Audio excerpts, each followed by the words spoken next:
going through all the reasons for why the Great Schism occurred is not really the focus of this unit, but some were certainly more important than others.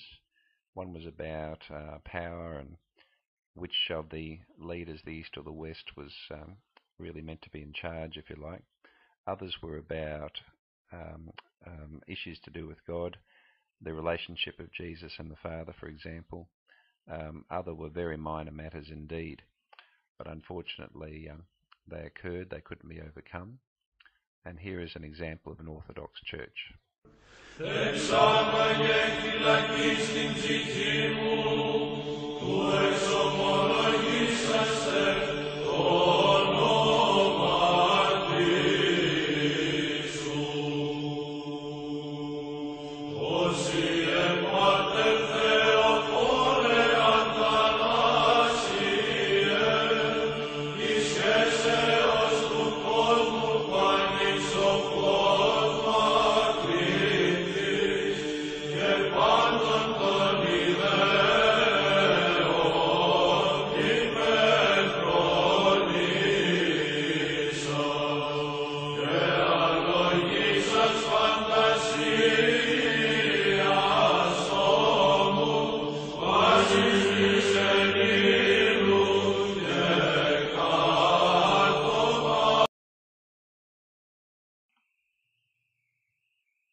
Okay, you heard there some Orthodox Christian music being sung. The word Orthodox, by the way, means basically a right way of doing things, a right form of worship. And you may have noticed also the use of icons there, religious paintings, which are a very famous part of the Orthodox tradition. In fact, we have copies of a couple of Orthodox icons in the Westmac Chapel at the moment. The major Orthodox churches include the Greeks, Russians, Armenians and Ethiopian Orthodox. The leader is the Patriarch of Constantinople, and he is regarded as the first among equals. There are about 250 million Orthodox Christians today. So that's what was happening in the eastern regions of Christianity after the Great Schism. Where would you think that the western branch of the Christian church would be located?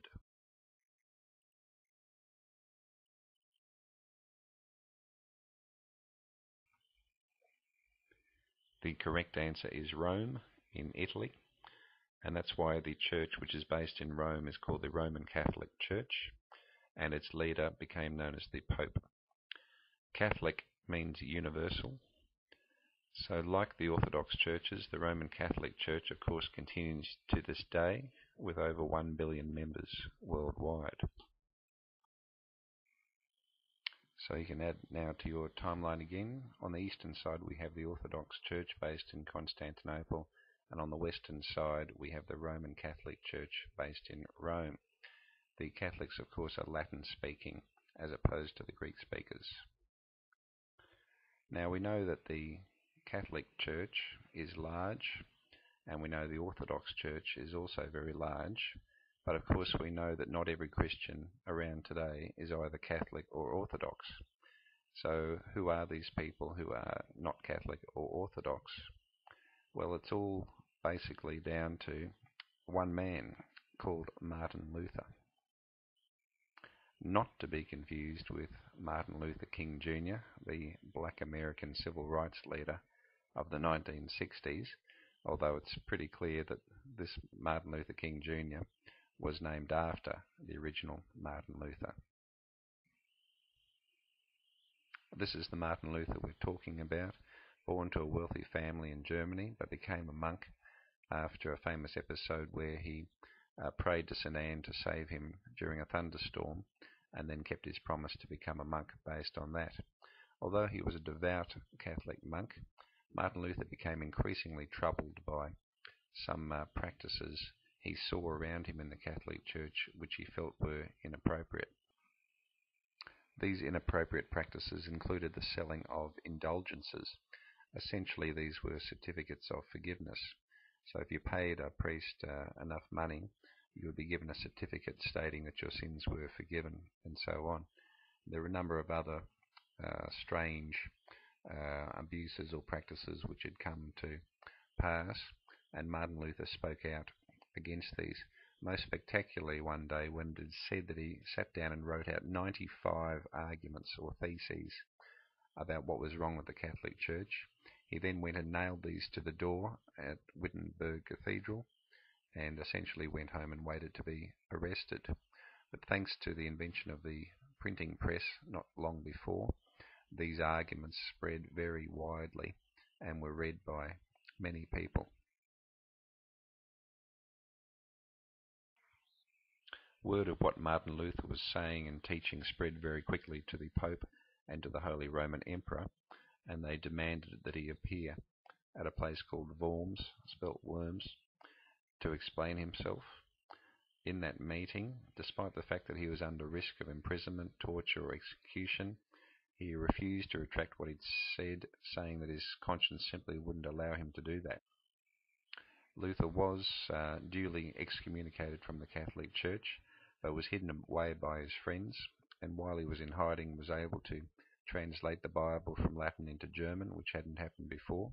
He also composed hymns and essentially went on to found the Lutheran Church of today.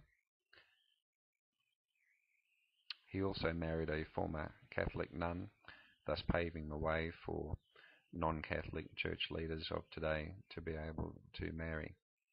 All in all, it's a very important piece of advancement that he was able to accomplish. Martin Luther almost certainly did not set out to start a revolution, but in fact that is what happened because so many other people were in agreement with what he was saying. And the whole process by which various churches and people decided to break away from the Catholic Church is known now as the Protestant Reformation. You'll see it was a protest and it was a reforming of the Catholic Church that was called for. There are many Christian denominations today, as a result, which are neither Orthodox nor Catholic. Perhaps you can name some of them right now, and then we'll fill in our timelines a little more. So here's what the new timeline should look like. You'll see that down the left-hand side, the Catholic Church is still going today, so it should be an ongoing arrow. The Orthodox Church on the right-hand side is, of course, still going as well. But branching off, thanks to the Protestant Reformation, we see that there are many churches today which we call Protestant churches. For example, Lutherans, Baptists, AOG Uniting Church, and so on, all Protestant churches. And just to finish up a short version of the Martin Luther story here, we have a little animated version of his story. You'll see it mentions papal bulls, which are these statements from the Pope about what is to be officially believed, the indulgences we've mentioned, and also the Catholic doctrine of transubstantiation. All of these things Luther had problems with in one way or another.